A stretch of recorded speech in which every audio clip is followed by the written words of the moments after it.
so you guys are welcome to insert questions on either of those as they come up. I am bookseller Anna. I am from Katie Budget Books. I've been with the store about 11 years.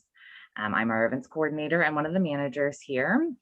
I have been really blessed with our events program since we've gone to virtual. I was really nervous about what that was going to look like for us, but it has been so fabulous because we can do things like this, where we can get authors together for panels that maybe we wouldn't be able to get all together in store under regular circumstances, which has been super fun.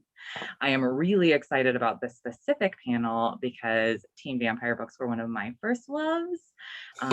Some of them have not necessarily aged well, so I am really excited about the kind of new wave of teen vampire books where it's not all love triangle-y all the time. And I was really excited to have an excuse to read a whole lot of them for this panel. So thank you all for being here. I am going to introduce our authors in just one moment.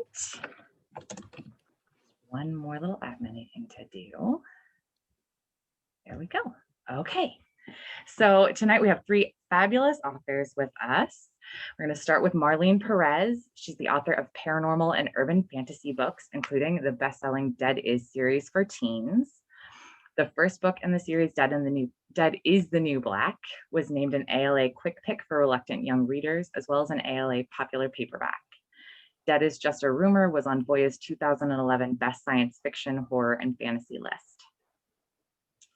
Her novels have been featured in Girls Life, 17, and Cosmopolitan. The Afterlife of the Party, a teen vampire novel, released on February 2nd of this year. She grew up in Story City, Iowa, and is the youngest of 12 children. She lives in Orange County, California, with her husband and children. I love The Afterlife of, I keep forgetting the screen's reversed. The Afterlife of the Party. It was so much fun. I am so excited. The second book is coming this year also, so we don't have a full year to wait in between. And she is going to tell you all about it in just a minute, but I do want to introduce all of our panelists first. So next we have Jennifer Ann Shore. She is the award-winning and best-selling author of several fiction books, including Metallic Red, The Stillness Before the Start, and The Extended Summer of Anna and Jeremy. In her decade of working in journalism, marketing, and book publishing, she has gained recognition for her work from companies such as Hearst and SIIA, which maybe you can say all as a word, but I don't know it. You got it. Okay. So she's here tonight for her duology, Metallic Red and Yes, Your Majesty, which has so much sass in it, and I love it so much. And I can't wait for her to tell you a little bit about the way she's taken the vampire mythology also. And then finally, we have Kiersten White. She's the New York Times bestselling, Bram Stoker award-winning, and critically acclaimed author of many books, including the Anti-Darken trilogy, the Slayer series, which is what she's here for tonight, the Camelot Rising trilogy, and her upcoming adult debut, Hide. Her books have been published in over 20 territories, and her novel, The Dark Descent of Elizabeth Frankenstein, is currently in development with Sony Pictures Television. Kiersten lives with her family in San Diego, where she can regularly be found pressing her hands against the glass of her back door, furtively whispering, "I love you," to her deeply ambivalent tortoise, Kimberly, which is maybe the most fun I've had reading an author bio ever. So thank you for that. You're welcome. She's here for the Slayer series. Am I pointing the right way? I am. The Slayer series, which is set in the Buffyverse. Which absolutely has my heart. So I'm so excited to have her with us tonight.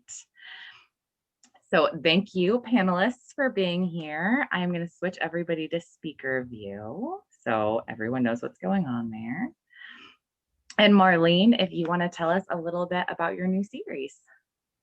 My new series starts with The Afterlife of the Party. It's a teen vampire trilogy.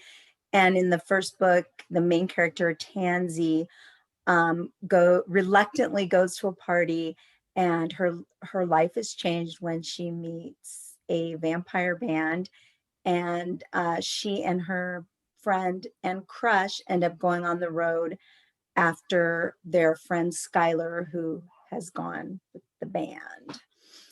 And then the second book in the series is I'm with the Band, and that comes out in August.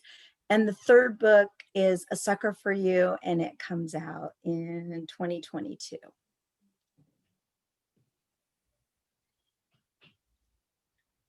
I just saw when I was prepping for this today that there was a title up for the third book, and I love it.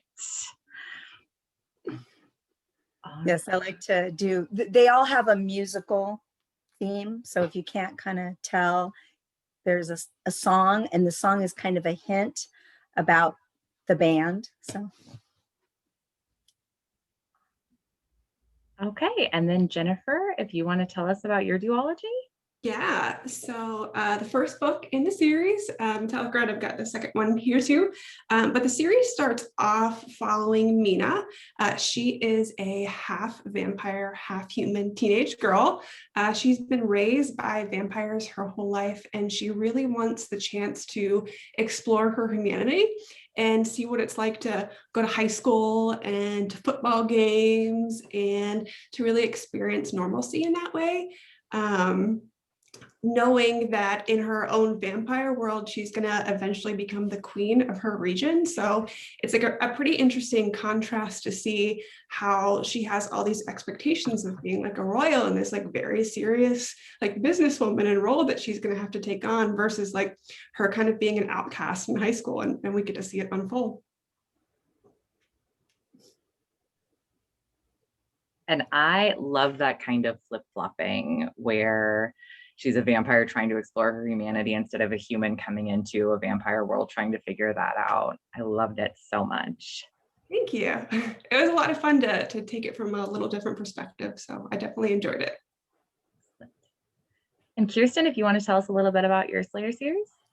Yeah, so I've kind of been dancing around vampires for years. My first trilogy, Paranormal C, Evie works for the International Paranormal Containment Agency, so she bags and tags vampires.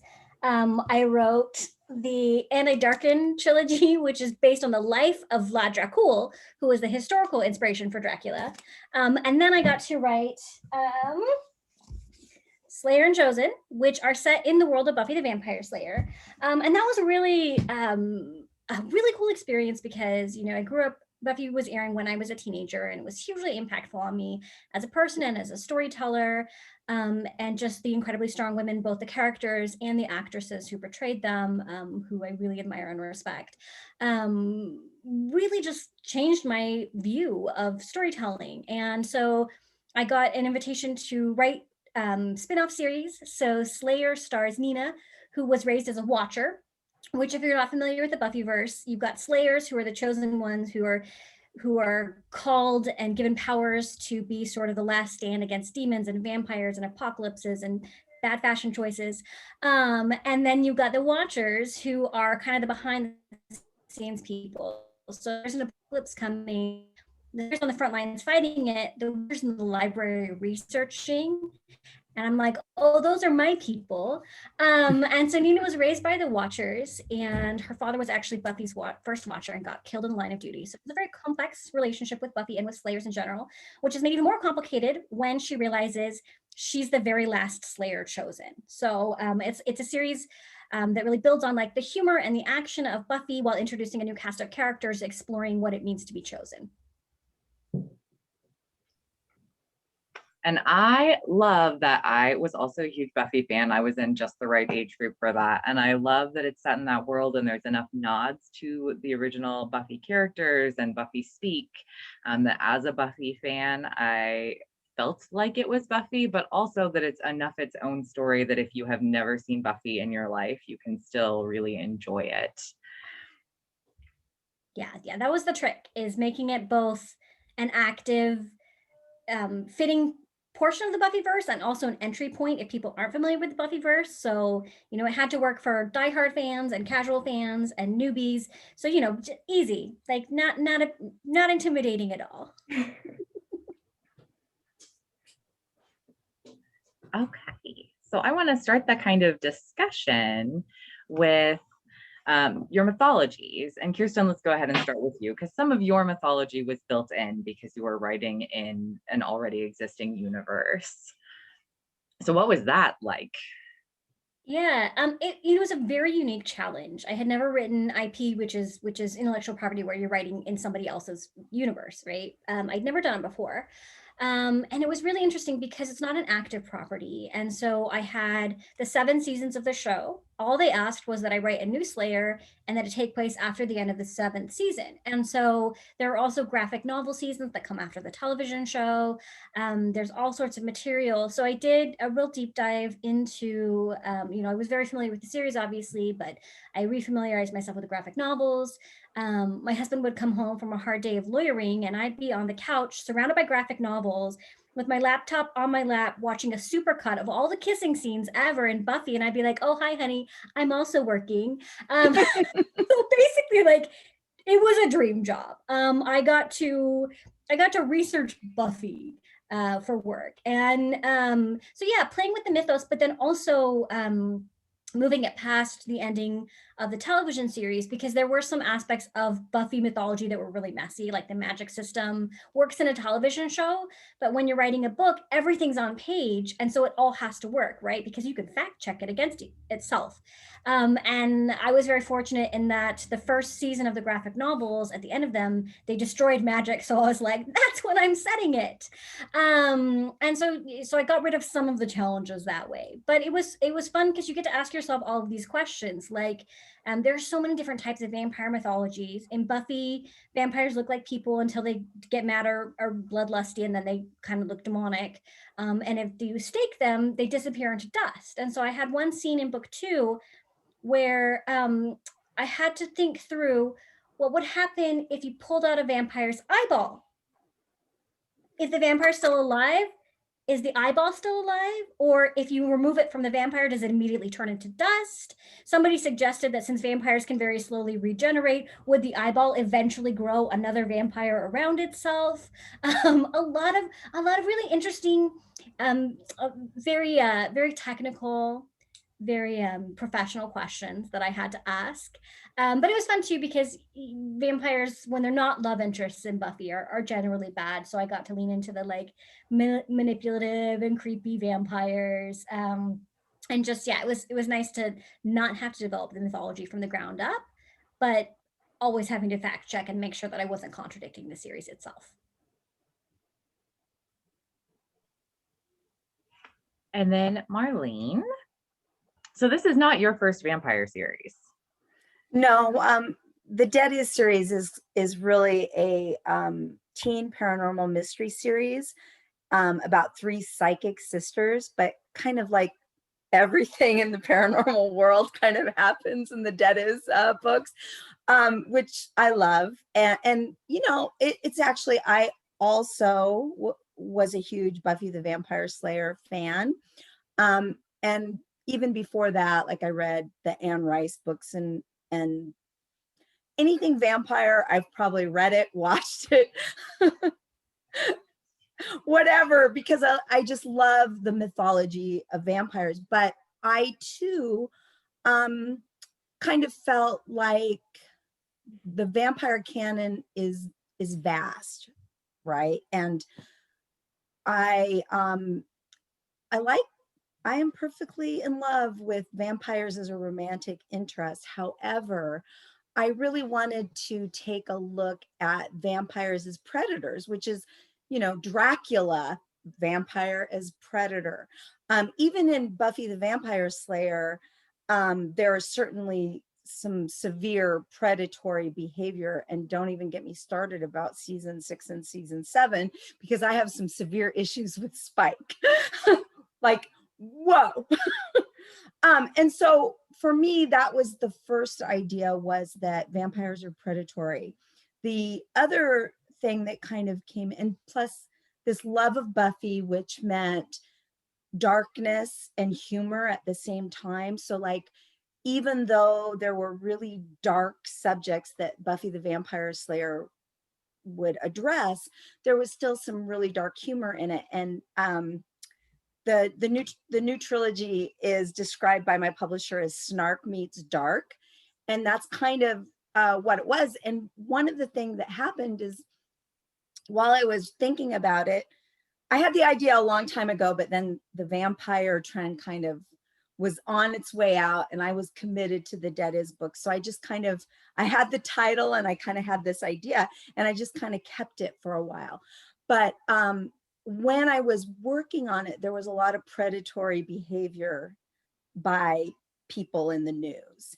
And a lot of the predatory behavior that I read about involved musicians. And so I'm like, there is just something about a musician that is so appealing, like someone who can sing and play music. It's like that weird attraction, even if they're, not physically attractive, they're compelling. And so I started thinking about music being so compelling, and like powers and entitlement, and what kind of situations young girls could end up in, like going to a party. Like that's something that every single person probably has done, unless, I'm talking pre-COVID. So then you kind of start thinking about, well, what can happen in a party? And a lot of, normal things can happen, and a lot of really bad things can happen. So that's kind of where I started with it. And then really, I was really thinking, what if the Cullens were monstrous a-holes? was my other kind of thought about that. And so then that's how, the vampires are not good guys. They are not, they're hot, but they're terrible, which I think is a little bit different. So I really like the idea of kind of swinging back to vampires are not vampires with a soul or vampires we love. They are terrible, terrible monsters. And then Jennifer, you kind of went the opposite way. I did. This has been like so fun to nerd out over listening to both of you talk about the mythology. But yeah, I definitely approached it from a different way. And people normally don't believe me when I say this. I actually took a course on vampires in college. It was a course on vampires in film and TV. And it was taught by the film and TV critic of the Cleveland Plain Dealer, which is a big paper in Northeast Ohio. And what we did was every week we met and we followed vampire culture in film and TV from the very first Nosferatu movie from the 1920s. And then each week we moved up a decade to like see how vampires were depicted at that time and how it was really a reflection of what was going on in the culture.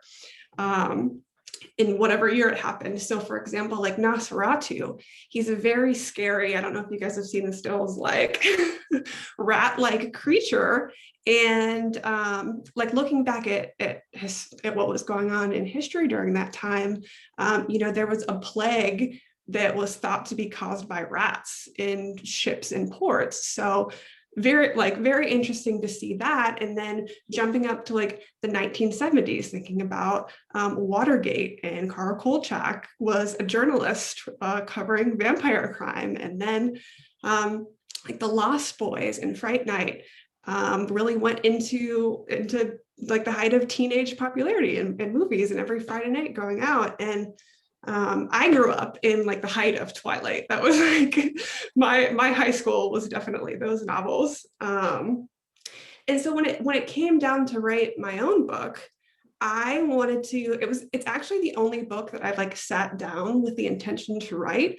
All of my other novels, like I've woken up from a dream and been like, I got to get this out. Like everything stops, like this is happening. But I knew that I wanted to figure out my own spin on vampirism. So I thought about like, what would a teenager in 2020 be like as a vampire? And I thought, okay, well, like I kind of want to like flip it up. Maybe she's, from like the normal trope that I grew up with, which was a human girl falls in love with a vampire. I kind of wanted to flip it, but I also didn't want to make her a full vampire. I wanted to tie her to humanity, and what I talked about earlier with the contrast between her two worlds.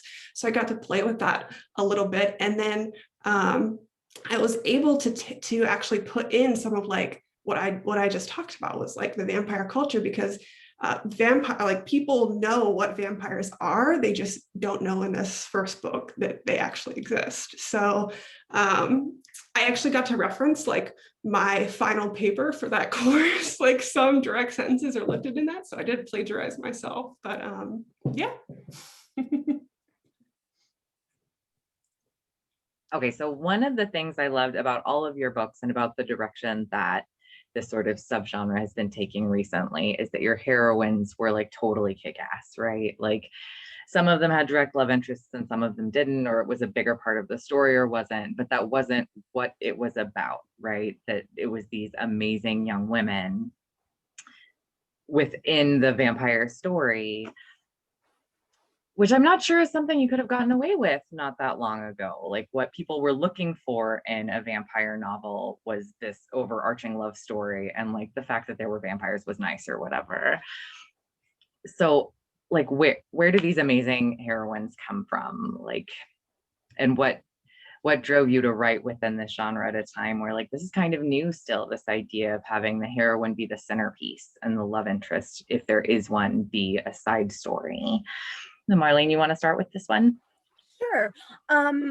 Two things is one of the really important things to me was to talk about good friendships and how you can help your friends even when they don't necessarily want to be helped. And one of the things that I think is really important to do is to not always center, like there's definitely a romantic element in the afterlife of the party, but it's not the central drive is that their friend is in trouble and they want to help her. And I think friendship is really kind of an underrated storyline that often we don't really spend enough time on good friendships and what being a good friend means. But also I just think that there's room to be vulnerable and to still be kind of, kick-ass, but there's nothing more boring than someone who is like invincible, right? Who's like invincible, has no problem. Every guy who's ever seen her wants to go out with her. Like it's, the Mary Sue problem, right? You want someone to have vulnerabilities, and one of the things that makes you vulnerable is your friendship, the people you care about, because you are acting out of love, and so you might not be like completely neutral, and you're gonna go after those vampires, which you wouldn't maybe do if it was a stranger on the street. So I think that's where, and I also think that there are plenty of young readers who are not interested in romance and who could care less about dating. So that's the other reason. And that's absolutely true, that there are a lot of romance, and I am an avid romance reader of all kinds. Me too. Yeah. I love them, but there are lots of people that want stories that's not necessarily what it's about. And a lot of the young adult space, both paranormal and not, is romance right now. So Jennifer, tell us about your heroine. Yeah, so I thinking about like what Marlene said about wanting to write characters who have a little bit of flaws to them because it makes them appealing. That's a lot of what Mina, my main character, loves about humanity, is that like vampires are seen as like these standoffish, perfect beings, but like she loves how humans step over their own speaking like I do. And they make mistakes and they learn from them, and I think that just talking about like a reflection of what I see today in young teenage women, it's that like they're pretty badass. Like they're standing up for social issues. They're very vocal in their passions and they're confident. And not only did I get to encapsulate that in her, but in her best friend in the book as well. And I just wrote someone who I wanted to be friends with, is what it came down to. And Kiersten?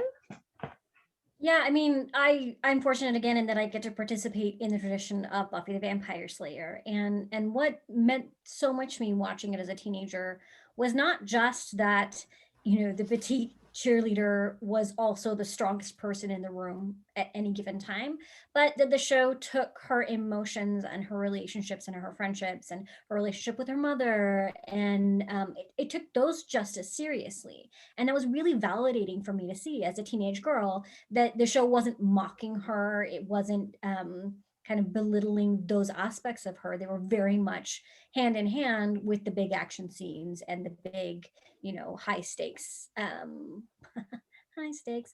Sorry. And so it was fun to get to build on that. And so I looked at it as, you know, I wanted to create my own Slayer who, unlike Buffy, who had a very abrupt introduction into the world of slaying, had no idea that any of these things existed. Instead, Nina grew up in it, right? She's known since birth what all these things were. She's been trained to be a watcher, and she very much views herself as a healer. So then when she gets this incredible sort of endowment of power that she views as an entirely destructive thing, because she thinks slayers exist to hurt and to kill, how does she reconcile that? How does she decide what kind of slayer she is when she's given this power that she never asked for and never wanted? So yeah, it was really fun getting to sort of navigate these notions of strength. What does it mean to be strong? You know, suddenly you're physically strong, but when that doesn't gel with your internal image of yourself, how do you reconcile that? So yeah, it was really fun to get to develop her. I also gave her a twin sister, so you have kind of that push and pull, because suddenly their roles are reversed. Artemis was always the strong one, and suddenly Nina is. How does that disrupt things? How does that change the way that they engage with each other and the world? I do really love sister stories. I have 3 sisters. But yeah, also Jennifer, I gotta tell you, downstairs on my bookshelf, I have fan art of Max Shrek as Nosferatu. No. Yeah. Awesome. Yeah, I have a lot of things in my house that make little children very nervous when they come over. But yes, yeah. Love it. Okay, and I think, Kiersten, you kind of brought this up when you were talking about Buffy, that it dealt with a lot of really serious issues through the lens of this. And that's something that all 3 of your books did really well, was use the vampire mythology to kind of, either in itself or just within that realm, illuminate some real world serious issues, but to be able to do it with that degree of separation that maybe makes it easier to look at. And you all dealt with very separate, serious, real world issues in your books. But how do you decide what were the serious issues that you dealt with in your books, things that just came to you naturally, that those were the issues that were on your heart and fit well into that world? Or did you have to kind of pick through, because there are a lot of ways you can address a lot of things in fantasy worlds in general, but particularly with vampires? So Jennifer, you want to start this one? Yeah, I think that's a little bit of a theme in all of my books that I write, is I have a little bit of like a feminist agenda that aligns with my political leanings as well. But for this, I picked, I think, what was most appropriate for what was going on. So particularly there is a health class project that Nina is doing with her human vampire, or her human love interest. And then like later in the series, she as queen is dealing with issues with the blood distribution network, which is like obviously a key part of coming out of the coffin. Is you don't want humans to be very concerned about being a walking blood bag. So I talked a little bit about like, okay, well, humans are having enough problems with the healthcare system in the US. Like, how are we adding this other layer to it? So I just got, it was like therapy a little bit, honestly.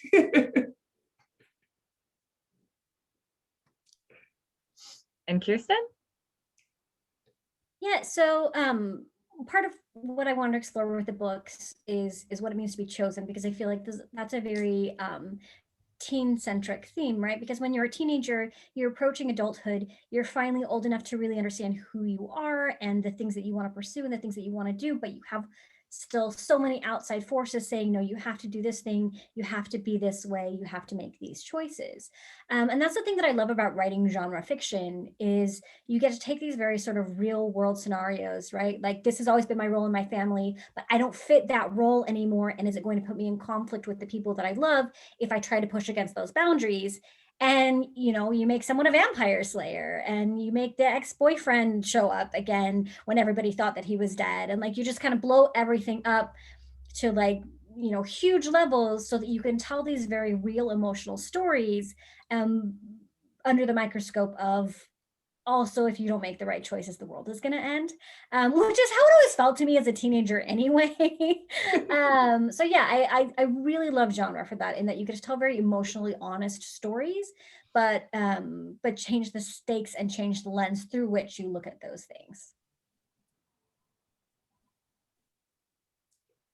Marlene?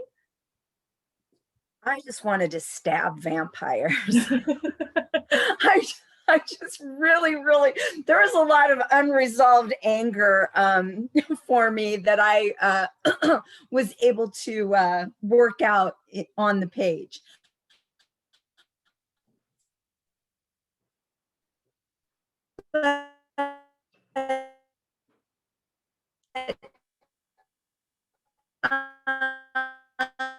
Oh, we are having connectivity issues, I think. Is it just me? Okay.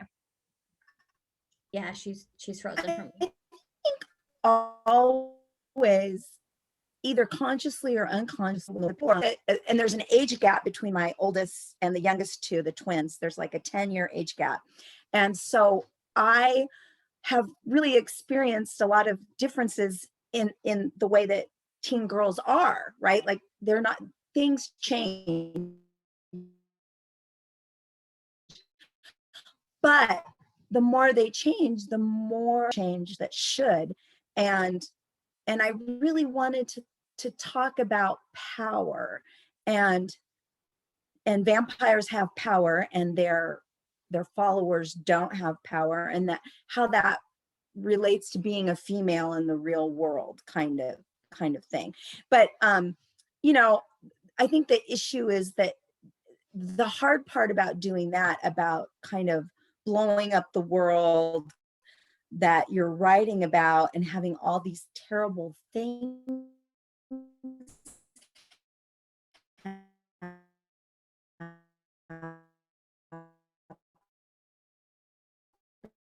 and All right, Marlene, we can't hear you now. is that there you are. Oh, really? You're back now. We lost you there for a minute.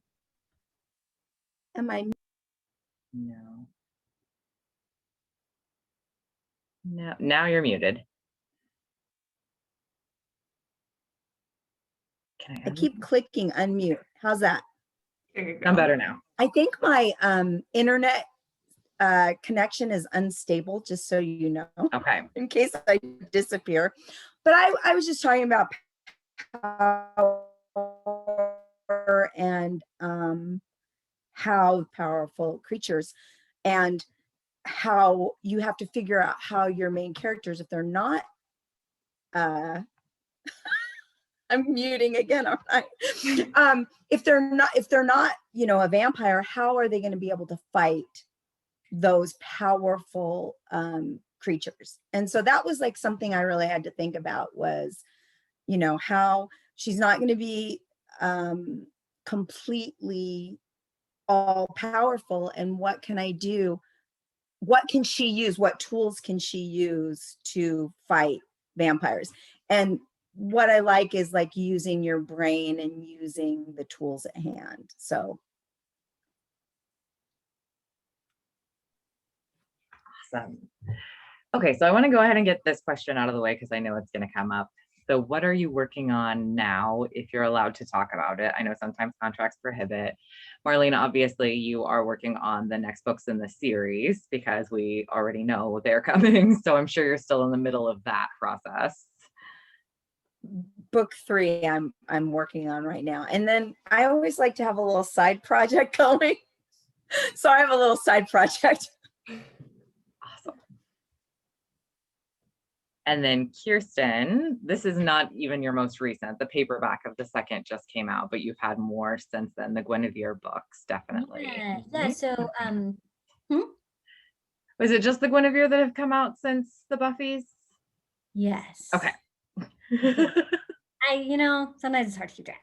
Yeah, so the number one question I get is there going to be a third book? There's not. Slayer and Chosen are a duology. They were always meant to be 2 books. The ending of Chosen feels very open, but that's because that's how I feel about the Buffyverse, that there are always more incredible, complex, powerful girls and their stories to be told there. So I do have the Camelot Rising trilogy going right now. The first book, The Guinevere Deception, and the second book, The Camelot Betrayal, are both already available. The Excalibur Curse, which is the third book in the trilogy, will be out, as far as I know, in December. And then I have next year, I have my adult debut, Hide, coming, which is sort of a horror thriller about a troubled young woman who gets invited to an international hide and seek competition in an abandoned amusement park. Things don't go well.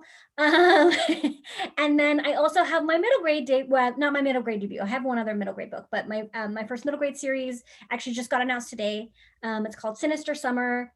It's about 2 kids having the worst summer vacation ever, trying to solve mysteries and just find a good churro, which, what else do you need from a summer? And then I have an anthology coming out in March, the That Way Madness Lies anthology. It's 15 reimaginings of Shakespeare's greatest work. And I wrote a Romeo and Juliet retelling entirely in text messages. So I really love it. Nice. You have a lot going on then. Very busy. Yeah. I get bored. It's so diverse. That's awesome. And Jennifer, what are you working on now? Yeah, so my 8th book is coming out next week. This is a proof copy. It's called Everywhere Always, and it is a standalone young adult romance based in New York. Okay, and then we always get this question now, so I'm going to ask you guys. COVID, how has COVID impacted your writing? I know now we've sort of settled in, and so maybe at this point it's less. We've all sort of readjusted, but was there a period where you couldn't write at all? Was it helpful, especially writing fantasy books, that it was kind of escaping from what was going on in the real world? And Kiersten, you want to start this one? Yeah, it's interesting. So last March, when everything shut down and my kids were home from school and I didn't know when they were going back, I wanted to work on something because writing is how I work through anxiety. But I couldn't focus for long stretches of time, both because of the anxiety and because, I suddenly was a first grade teacher, the one job I knew I never wanted. And so because I couldn't focus for long periods of time, my good friend Stephanie Perkins recommended, she's like, well, why don't you go back to the middle grade that you've been working on off and on for 2 years? And it ended up being exactly the right project. And then again, the same thing in the fall, I ended up going back to an adult project that I had been trying to get off the ground for about 2 years, and that's Hide. And it's interesting looking back, because as hard of a year as it's been, without sort of the emotional, mental, and physical detour that we all had to take, I don't know that I would have gone with those projects, because neither of those were guaranteed sales, right? I would have gone with something safe, but because nothing was safe in the whole world, I was like, well, might as well write those. And then, I ended up being very lucky that they both found really amazing publishing homes. But yeah, it's definitely been a process of, okay, my old process can't work. So how can I find my way into a story now? Like, can I come at it sideways? Can I do something different? Or do I just need to take the next 4 weeks to rewatch every single episode of the Great British Bake Off, which I have also done. So, it's I think you just have to be gentle with yourself. Strangely, my 3.5-year-old insisted that we rewatch the Great British Bake Off. He got very into baking during all of this, so I have also rewatched all those episodes. And Marlene? I am the same. I had a hard time concentrating for long periods of time. You know, when you think the apocalypse is upon you, you are checking like the news or whatever. So your normal concentration like is shot. I learned to just like give myself little assignments of like a word count assignment, or I would do timers, or I would do just anything to kind of like, I would turn off the internet for, 2 hours, just anything to kind of,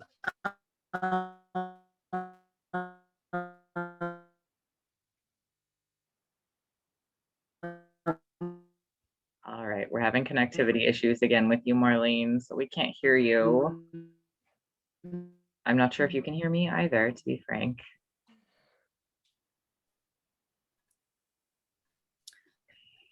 I'm just gonna just get back into the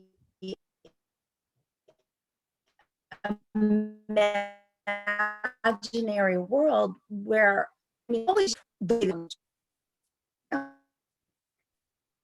Let's see if I can. Better? Can you guys? We heard you for a second. Oh, all right. Jennifer? Yeah. Oh, I feel so bad for Marlene. I feel like that always happens to me. Like I'm always that person in the meeting who has issues. So I feel for her. But yeah, 2020 obviously was an interesting year. We were for a number of reasons. For me, actually, a week or two before like everything really shut down in the world, I had made the decision to quit my full-time job and go full marketing consultant / author. And I'm actually an indie author, so I get to really own my own publishing schedule and the entire process that goes with it. So really in the past like 8 months or so, I've really doubled down on publishing. And part of that, like leaving that security of me having a full-time job has really put the pressure on myself to really take my writing seriously and stay on a schedule. So I have like very aggressive goals, especially in word count. Usually I write between 3,000 and 5,000 words a day.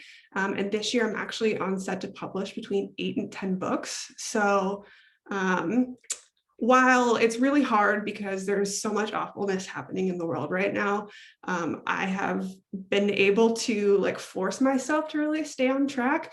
But that doesn't mean I don't like doom scroll on Twitter and just like cry to myself. But I have been able to find like an escape in my writing, just put on like my depressive music playlist and go from there. Marlene's back. I'm back.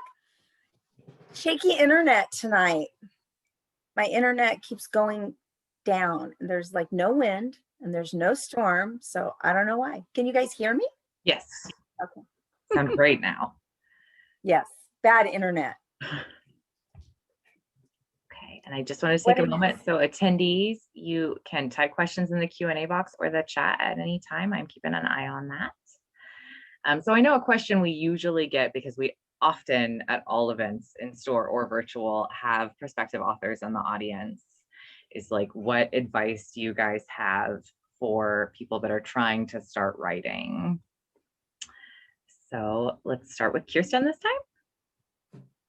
Yeah, so, the most basic advice is read widely. Writing is awesome because it's something that you can absolutely teach yourself. You don't have to go to school specifically for writing. Everything that you love, everything that you learn is going to inform your writing in interesting ways.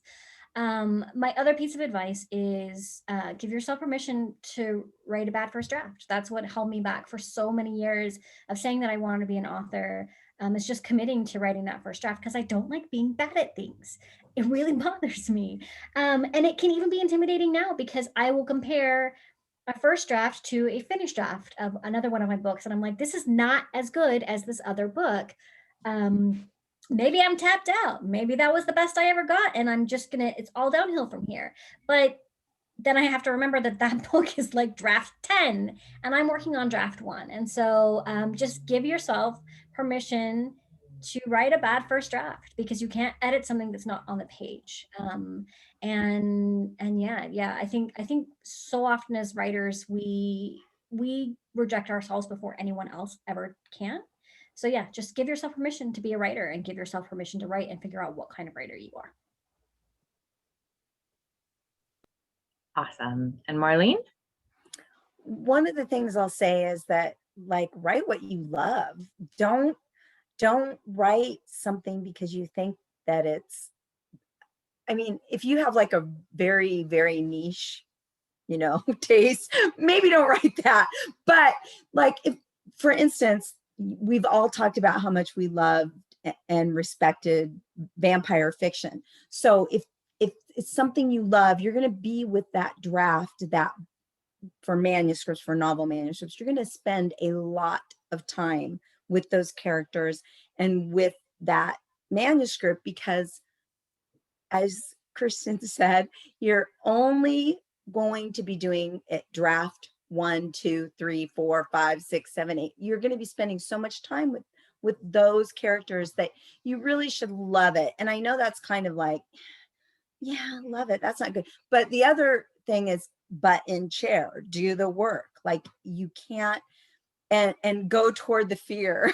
I'm going to quote a Party Down episode.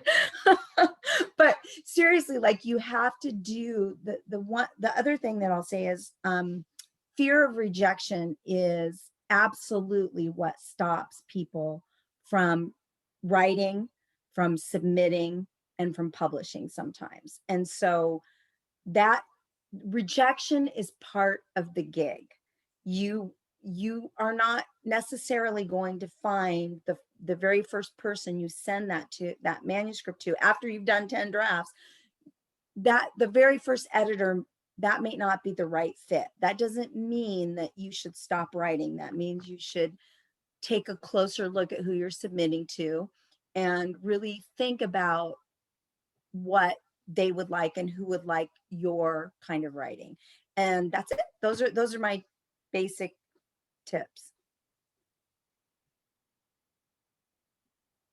I could get my unmute.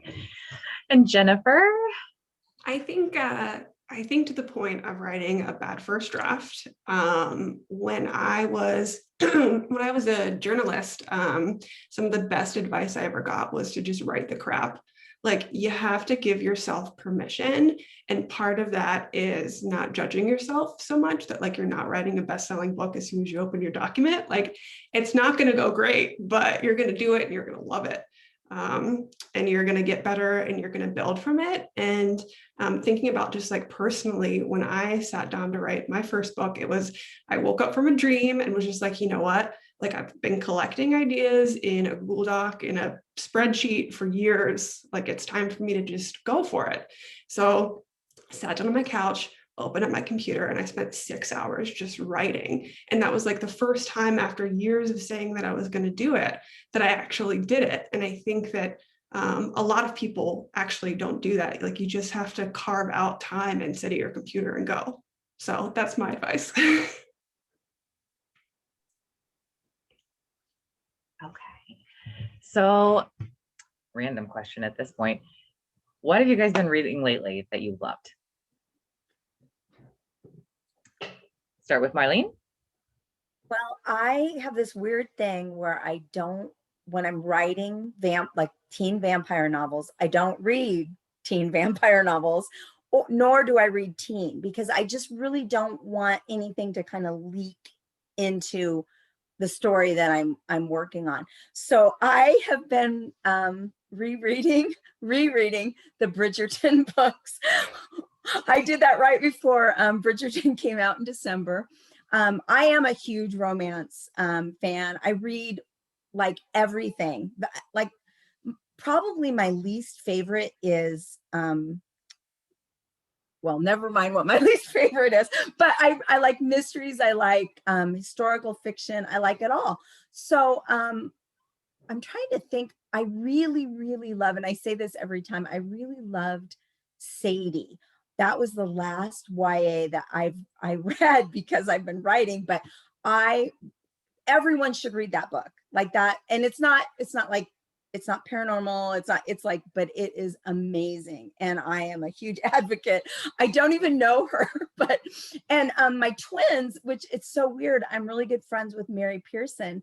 And so I like to read along with my twins, and they have discovered YA and they love Mary's Remnant Chronicle books. And they started reading teen thrillers. So they've been reading April Henry's books. So we've been kind of, now that I can read again, I've read all of Mary's books before, but I'm kind of like rereading some stuff because I have 7th graders. And Kiersten? Yeah, I've actually started keeping a list on my phone because whenever I get asked this question, I'm like, what are books? I've never read anything in my life. So my favorite recent read is The Only Good Indians by Stephen Graham Jones. It's adult, it's horror, it's definitely not for teens. But it was just so viscerally compelling and really, really good. I also read Winterkeep, which is the next book in Kristen Kishore's Graceling Realms book. And I love her books are so specific and they're so thoughtful. And it's funny because the pace feels really slow, but at the same time, you can't put them down. And she's one of those authors where I'm like, I don't know how you did this, but I'm glad that you did. And then I also recently got to read Velvet Was the Night, which is the next Silvia Moreno Garcia book. Her previous book was Mexican Gothic, which I absolutely loved. It was one of my favorite reads last year. And she also has a very, very good vampire book. It's called Certain Dark Things. They're reissuing it, I believe, this year. I read it years ago when it came out. But I love her vampire mythology because the book is set in Mexico City and she has such a specific vampire mythology and it's such an intimate story. So she's got all these, vampire clans and basically warfare between them, but the story is really about two young people just trying to survive in Mexico City. And I love it. She's one of my favorite authors, but definitely, like, if you like vampire novels, keep an eye out for the reissue of that one because it was very, very good. And Jennifer? So this whole time I've been wondering if I should lie or if I should tell the truth, and I'm going to tell the truth. Tell the truth. So just this past week, I've been reading some Harry Potter fan fiction. I've been reading a little bit of mafia romance, rereading my favorite series by Sophie Lark. I highly recommend her if that's your kind of thing. And I also pretty regularly read poetry. I love how witty and how beautiful poems are, and oddly it helps me creatively to see just like how succinctly poets can tell a story. So yeah, that's my honest reading list. And then we do. There's no shame in your game. It's always, I always hate it when people are like, oh, it's my guilty pleasure. No, it's your pleasure. That's it. There's no guilty. It's all what you want to read. It's all good. I love it. I'm taking this advice. And then we have an attendee question. Do you write a piece of yourself in each of your characters? Sorry. I got distracted reading and forgot to call on someone. Jennifer, you want to start this one? Yeah, I don't know if I write in every character, but I definitely, like I said earlier, sometimes I have a little bit of an agenda that I do put through. And I actually get like this question quite often. It's like, oh, like, did you write this off of a past relationship or someone that you know, or that sort of thing. And I think it would be really weird to do that. Although, I have to base my stories off of facts that have happened to me. So sometimes I'll pull like things about conversations or something that I've felt or that I've personally experienced, and I will put that in, but definitely not directly. And definitely not coming for like my exes in books. We're not going to do that. And Kiersten? Yeah, it's interesting because, every character has to have some of you in it, right? All my characters have my sense of humor because I don't know any other way to be funny. But one thing that I find that I actually am mildly embarrassed by is I will think that I'm writing a book about one thing, like with Slayer and Chosen. I was like, I'm just writing fun urban fantasy high action books. They're not personal. And then I got to the end and I was like, oh, this completely mirrors the personal journey of examining the group and community that I was raised in, that I took at absolute face value as being good, and suddenly realized, no, they're not, and had to dismantle my entire belief system and decide who I was on the other side of that. And that's 100% what Slayer and Chosen are about. And I was like, oh, cool. I wrote incredibly personal books without meaning to. And I find that happens a lot. I will write a book, and usually not until I'm finished writing it will I realize like I'm completely writing personal questions and things that I'm working through emotionally into these books, because that's where my brain is. That's what I'm thinking about. Whether or not that's clear to readers after, usually it's not. I hope it's not. Hope nobody read Slayer and was like, well, I bet she's leaving her religion. But if you caught on. Yep. So yeah, it is funny, the things that kind of sneak up on you. And I've talked to other authors who say the same thing, but then I talked to one of my very favorite authors and I was like, well, when you get to the end of the book and you're like, oh my gosh, I was writing this the whole time. She's like, no, that's never happened to me. And I was like, okay, that's fine. But yeah, that's the main way that I write myself in on accident. And Marlene? Well, there's always a absent or missing parental figure in my novels. And my parents got divorced when my mom was pregnant with me. I'm the youngest of 12.